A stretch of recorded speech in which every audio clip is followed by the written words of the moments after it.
I'm Katie. And I'm Colton. We have been together for 14 years and married for 7. And we came to this weekend with Cornerstone just feeling stuck. I think we brought in a lot of bad habits into our marriage, poor communication, conflict resolution, and not a lot of forgiveness. So this weekend, I feel like God really gave us tools that we can use practically in everyday life to communicate better, to resolve those conflicts as they rise up.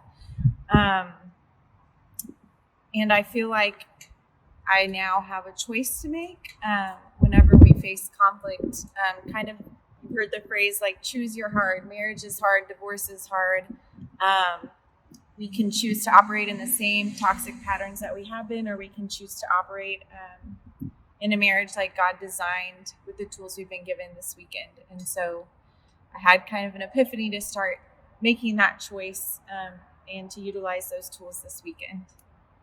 It's not an easy process. It's definitely going to be an ongoing process. And, there's a lot of opportunities throughout the weekend where you get to communicate and you get to dive in and connect on a deeper level. And it can be tough. It can be emotional. And we had some moments where we really got to connect together and talk in ways that we haven't talked in probably a really long time. And the tools that you get to use from this weekend are, like, they work. We actually had a disagreement late night last night, Saturday night, after the sessions and dinner and everything. We're in our room and had a disagreement and actually ended the disagreement pretty nicely.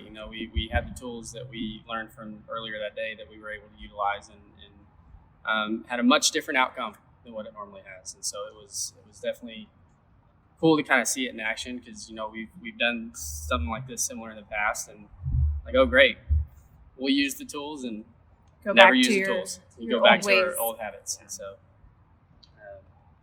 it was a good experience. Yes, thank you.